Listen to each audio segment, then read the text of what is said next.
দুর্নীতি কেড়েছে চাকরি, ভবিষ্যৎ অন্ধকারে। চাকরিহারাদের আন্দোলনের আজ এবার পৌঁছচ্ছে দিল্লি অবধি।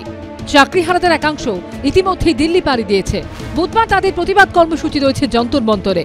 আর ওয়াই চ্যানেলে যারা অবস্থানে বসে রয়েছেন তারা এই দিন ওয়েলিংটন থেকে ধর্মতলা পর্যন্ত মোবাইল ফোনের ফ্ল্যাশ লাইট জ্বালিয়ে প্রতিবাদ মিছিল করেন।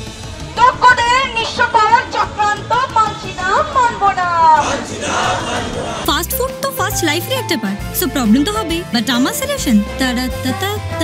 5 দশক ধরে গ্যাস অম্বল ও পেটের সমস্যার একমাত্র সমাধান গ্যাস নল। আগামীকাল দিল্লির যন্তর মন্তরে তারা প্রতিবাদ জানাবেন। তার আগে কলকাতায় ওয়েলিংটন থেকে ধর্মতলায় এই মিছিল আমরা দেখতে পাচ্ছি। সেই মিছিলে হাঁটছেন যোগ্য এবং যারা চাকরি হারিয়েছেন, যারা এতদিন ক্লাসরুমে ছিলেন, আজকে পয়লা বৈশাখ তাদের রাস্তায় নামিয়ে দিয়েছে। আমি আজকে মাধ্যমিকের খাতা দেখছি, মাধ্যমিকের এক বান্ডিল খাতা আমি হারিয়ে ফেললাম।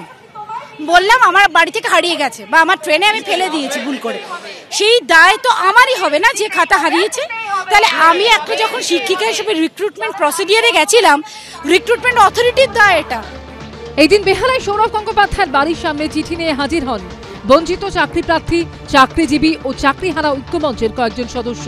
ভারতীয় ক্রিকেট দলের প্রাক্তন অধিনায়ক যেন নবান্নে মুখ্যমন্ত্রীর সঙ্গে তাদের একটি বৈঠকের ব্যবস্থা করে দেন, এই আর্জি নিয়ে উপস্থিত হন তারা। তা সম্ভব না হলে 21 এপ্রিল তাদের নবান্ন অভিযানে সৌরভ গঙ্গোপাধ্যায়কে পাশে থাকার আহ্বান জানান তারা। যে আমরা দেখেছি মাননীয় দাদার সাথে, মানে আমাদের সৌরভদার সাথে আমাদের মাননীয় মুখ্যমন্ত্রীর একটা গুরুত্বপূর্ণ রিলেশন আছেন, বা আমরা রিসেন্টলি দেখলাম লন্ডনেও উনি গেছিলেন, ওনার বাড়িতেও গিয়েছিলেন। তো সেই সূত্রে আমরা দাদার কাছে অনুরোধ যে উনি মানবিক মুখ্যমন্ত্রীর সাথে আমাদের এই বার্তাটা পৌঁছে দিন। আমরা কোনোভাবেই মুখ্যমন্ত্রীর কাছে পৌঁছাতে পারছি না।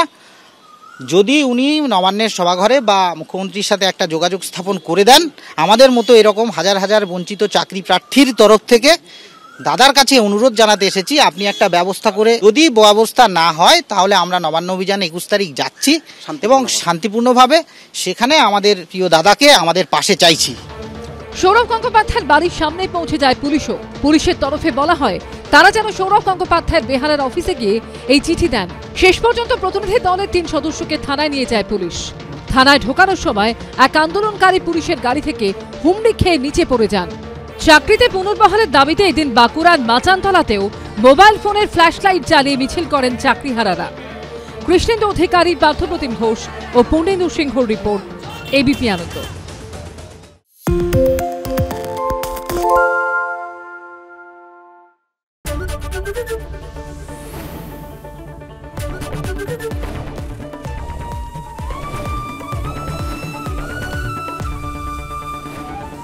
এবিপি আনন্দ, এগিয়ে থাকে, এগিয়ে রাখে।